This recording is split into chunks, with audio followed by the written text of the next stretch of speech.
Good morning, everyone. Heartbreak. Even the word feels heavy, doesn't it? It's one of those universal experiences that strips us down to our most vulnerable selves. Whether it's the end of a relationship, a friendship, or even a dream, heartbreak leaves us asking, what now? Heartbreak is one of the most intense experiences a person can face. It can feel like a storm ripping through your emotional core, leaving you overwhelmed and exposed. In the midst of this pain, the instinct to avoid or suppress emotions can feel like self-preservation. It's tempting to bury the hurt, distract yourself, or pretend it doesn't exist. After all, who willingly chooses to sit with discomfort, but avoiding your emotions only delays the inevitable? Healing starts with the courage to acknowledge what you're feeling, no matter how messy, uncomfortable, or raw it might be. When you allow yourself to experience your emotions fully, you're giving your pain the respect it deserves. Heartbreak often signifies the loss of something deeply meaningful, a relationship, a connection, a vision for the future. Feeling the sadness, anger, or confusion is not a sign of weakness. It's proof that you cared.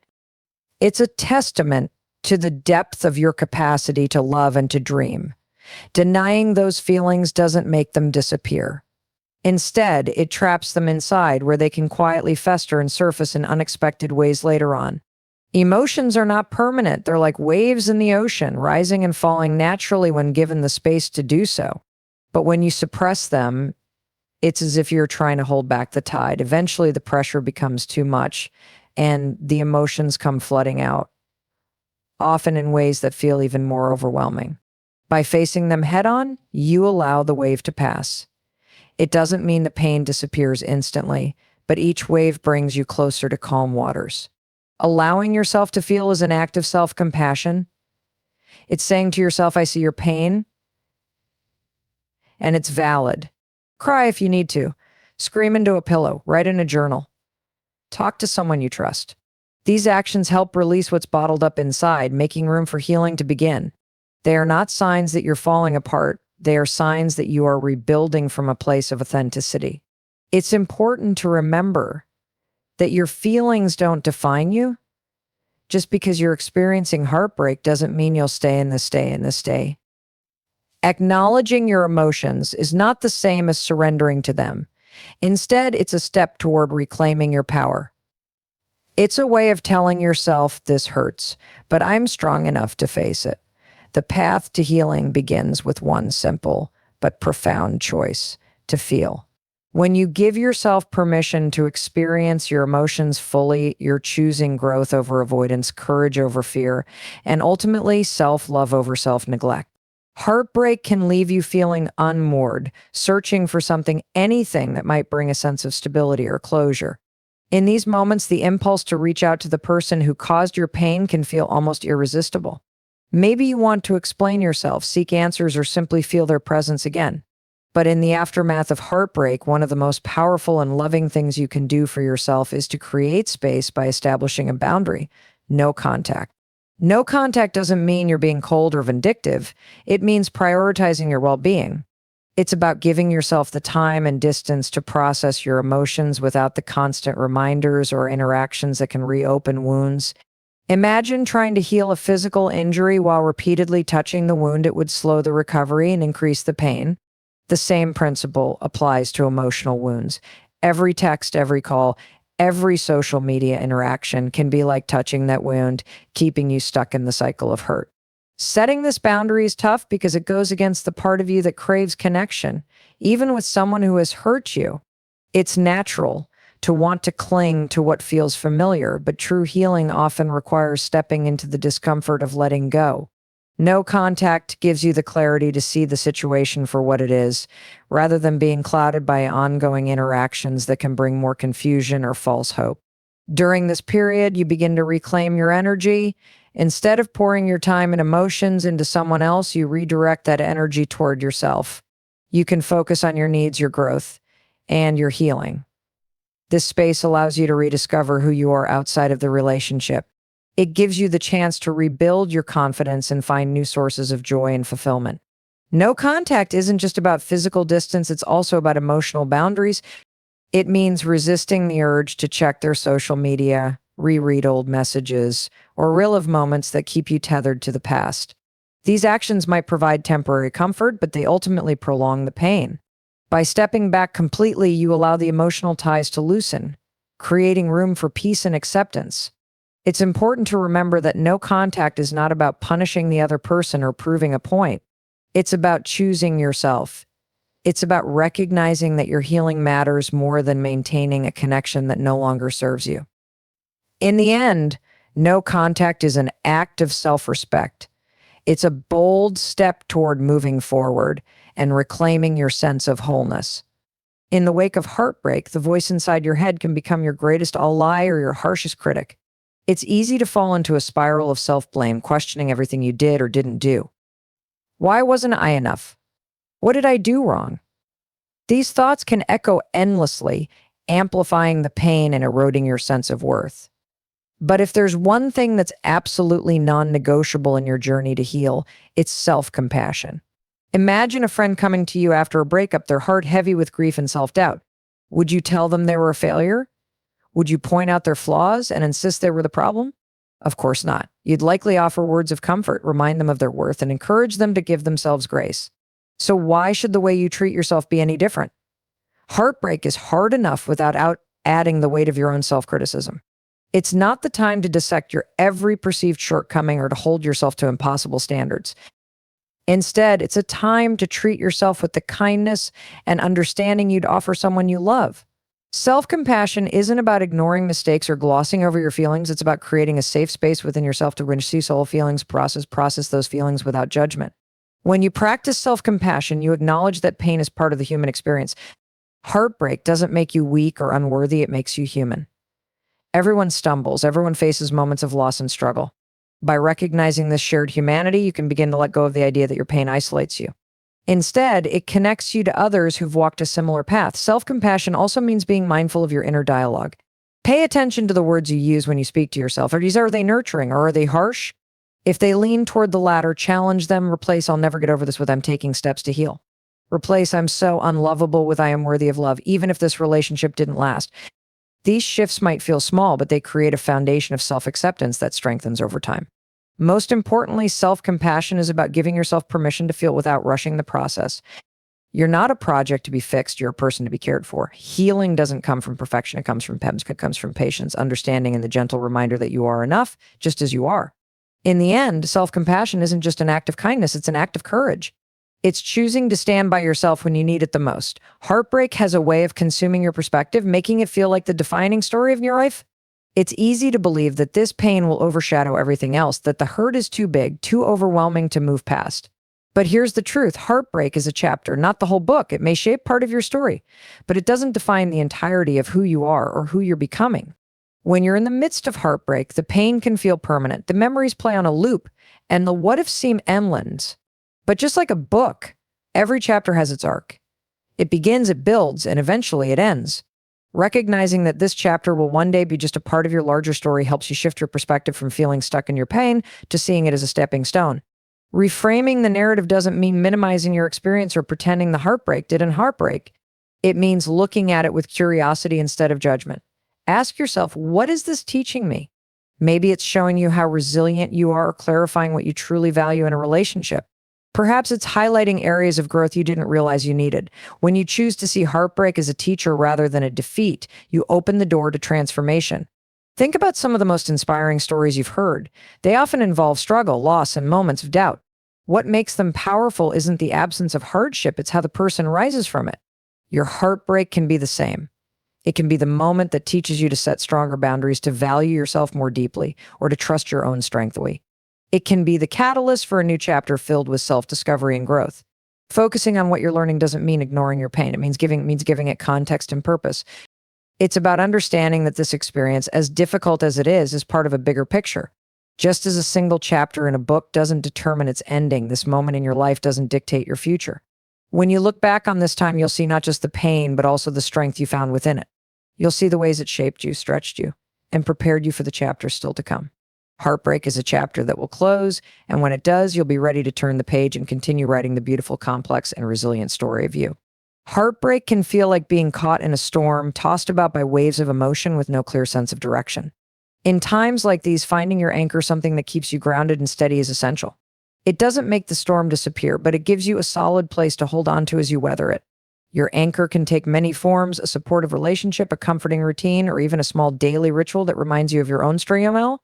When everything feels uncertain, your anchor offers stability. It's the thing that reminds you there's still solid ground beneath your feet, even when life feels chaotic. For some, this might be family or friends, those people who show up with unwavering support, who listen without judgment, and who remind you that you're not alone in this. Leaning on others can be challenging, especially if you're used to being the strong one, but connection is one of the most powerful ways to find your pals comes too. Sometimes just hearing someone say, "I'm here for you," is enough to keep you steady for another day. For others, the anchor might be a personal ritual or habit that brings a sense of normalcy and calm. Maybe it's a morning walk, a cup of tea, journaling, or practicing mindfulness. These small moments create a sense of rhythm when life feels unpredictable. They're a reminder that even in the midst of heartbreak, you have control over certain parts of your day. The act of showing up for yourself in these ways is a quiet but profound declaration: I'm still here. I'm still trying. Your anchor could also be something that reignites your sense of purpose or joy. This might be a creative outlet, volunteering, or diving into a project you've been passionate about. Engaging in something meaningful doesn't erase the pain, but it shifts your focus, giving you a sense of direction and reminding you that life still holds moments of fulfillment. Finding your anchor is deeply personal. What grounds one person might not resonate with another. The key is to identify what makes you feel connected to yourself, to others, or to the present moment. It doesn't have to be grand or perfect. It just has to be something that brings you back to center when the emotions start to pull you adrift. An anchor doesn't stop the storm, but it does keep you steady until it passes, and it will pass. Until then, let your anchor remind you of your strength and your capacity to endure one day at a time. Heartbreak has a way of consuming your thoughts and energy, leaving you feeling stuck in a loop of pain and longing. It's easy to become so entangled in the loss that you lose sight of what lies ahead. But within the depths of that pain lies an opportunity, a chance to redirect your energy towards something meaningful, something that reignites a sense of purpose and direction in your life. When you're in the midst of heartbreak, it can feel as though the future is a blank canvas, and not in a good way.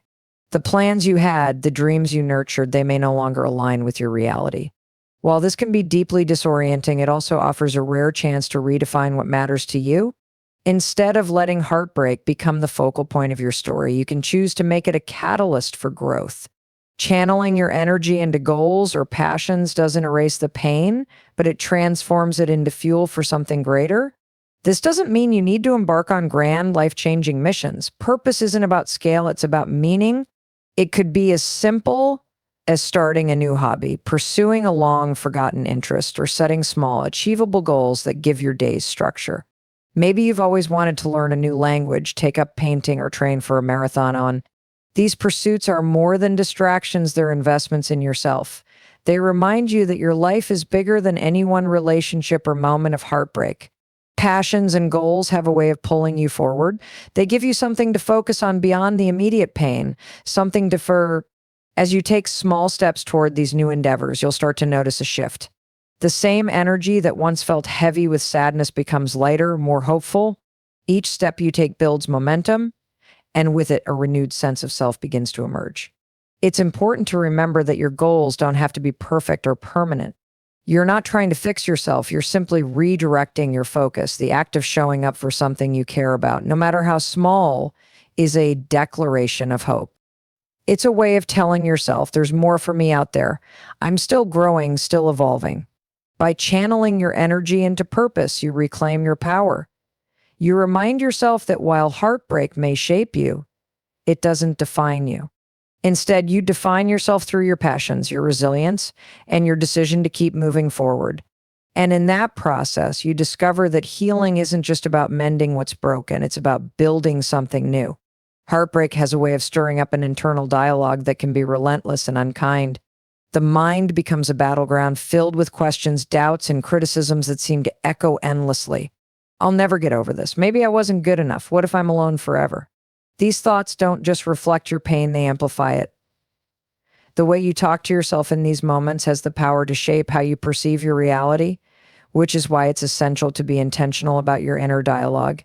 Your thoughts act like a mirror, reflecting and reinforcing your emotional state. When you allow negativity to dominate, it can feel like you're confirming your worst fears. But here's the truth, those thoughts aren't facts. They're stories your mind is telling in a vulnerable moment. Watching your thoughts means pausing to recognize this and choosing to approach them with curiosity rather than acceptance. This isn't about silencing the pain or forcing yourself into a false sense of positivity. Instead, it's about becoming aware of the narrative you're creating. Ask yourself, would I say this to a friend in the same situation? If the answer is no, why are you saying it to yourself? Replace self-criticism with self-compassion. Instead of I'll never get over this, try this hurts, but I'm taking steps to heal. Instead of I wasn't enough, remind yourself, the end of this relationship doesn't define my worth. Being intentional about your inner dialogue doesn't mean pretending everything is fine. It means finding a balance between acknowledging your emotions and choosing thoughts that empower rather than diminish you. This takes practice. Thoughts are habitual, and breaking the cycle of negativity requires conscious effort. Start by noticing patterns. Are there specific moments when the harsh thoughts become louder? What triggers them? Awareness is the first step toward change. You can also redirect your thoughts by focusing on gratitude or affirmations. While it might feel unnatural at first, expressing gratitude for small things, a supportive friend, a moment of peace, or even your favorite song helps shift your mindset. Similarly, affirmations like I am strong or I am healing may feel awkward initially, but over time they help reshape the stories you tell yourself. Your inner dialogue is one of the most powerful tools you have for healing. By choosing thoughts that uplift and support you, you create a foundation of resilience and self-belief. This doesn't mean the pain disappears overnight, but it does mean you start to see yourself not as someone defined by heartbreak, but as someone capable of growth, strength, and renewal. Healing from heartbreak often feels like an uphill journey, one that's steep and endless. In the beginning, the goal might simply be to get through the day without breaking down. As time passes, it's easy to become frustrated, wondering why the pain still lingers or why progress feels so slow. But healing isn't a race. It's a series of small, meaningful steps forward. And it's in recognizing and celebrating those steps, no matter how small, that you build the momentum to keep going. Progress doesn't have to look dramatic to matter. It's in the little things like getting out of bed on a tough morning, allowing yourself a good cry instead of holding it in, or smiling for the first time in days at a memory that no longer feels so heavy. These moments might seem insignificant in the grand scheme of things, but they're not. They're signs that you're moving forward, even if it's just an inch at a time. One of the most powerful ways to nurture your healing is to shift your focus from what's still painful to what's getting better. Did you go an hour without thinking about the heartbreak? Did you manage to laugh with a friend? Did you do something kind for yourself, like cooking a nice meal or taking a walk? These might seem like small wins, but they're worth celebrating because they represent progress. It's also important to remember that healing isn't linear. Some days will feel lighter, and others might pull you back into the heaviness. This is normal. Growth often comes in waves, and even on the hard days, the small steps you've taken still count. Think of it like climbing a mountain. You might slip back a little now and then, but every step upward gets you closer to the top. Celebrating small wins isn't about ignoring the pain or pretending everything is fine. It's about honoring your effort and resilience in the face of that pain. It's acknowledging that even though this process is hard, you're showing up for yourself, and that's something to be proud of. Each small win is a building block in the foundation of your healing. Over time, these moments add up, creating a sense of progress and hope. They remind you that even in the midst of heartbreak, you're capable of moving forward. Healing might not happen all at once, but with every small step, you're proving to yourself that it's happening. And that's worth celebrating. Heartbreak can feel all-consuming, as if the pain overshadows every other aspect of your life. It's easy to fall into the trap of focusing solely on what's been lost, dwelling on what's no longer there. In these moments, it's essential to remember that there is still goodness around you, even in the midst of grief. Choosing to focus on what's still good in your life doesn't diminish the pain. It strengthens your resilience and allows you to move forward with a sense of hope and purpose. Gratitude might feel like an impossible task when you're hurting, but it's precisely in these difficult moments that it becomes most powerful. The act of intentionally shifting your focus from what's absent to what's present can create a sense of balance in your emotional world. It's not about denying your grief, but about acknowledging that life is made up of both joy and sorrow, and the presence of one doesn't erase the other. Take a moment to look around and recognize what's still good in your life. Maybe it's the support of friends and family, or a pet that brings you comfort. Perhaps it's the beauty of nature or the small moments of peace you find in your day to day routine. These sources of goodness, however small they may seem, are part of your resilience. They remind you that life is still rich with blessings, even if your heart is broken. Practicing gratitude in times of grief helps build resilience by shifting your mindset from a state of lack to one of abundance. When we focus on what's missing, it can feel like there's nothing left to hold on to. But when we focus on the good, even if it's just one thing at a time, we begin to see that there is still a foundation upon which to rebuild. Gratitude doesn't ignore the pain, it simply gives you a broader perspective. This shift in perspective also opens the door to healing. Each time you take a moment to appreciate the good, you strengthen the muscles of emotional endurance. It's like a workout for the heart. It's not always easy, but with time, it builds strength. Gratitude reminds you that even in the darkest moments, there's light to be found, and that light will guide you through the storm. It's important to understand that gratitude doesn't mean you're over the pain or that you don't have every right to grieve. It simply means you're finding ways to cope with the pain that build resilience. The act of focusing on what's still good in your life nurtures the strength you need to face the days ahead. It teaches you that while heartbreak can shape you, it doesn't define you. And in the process, you discover that you have the capacity to carry both grief and gratitude in the same heart.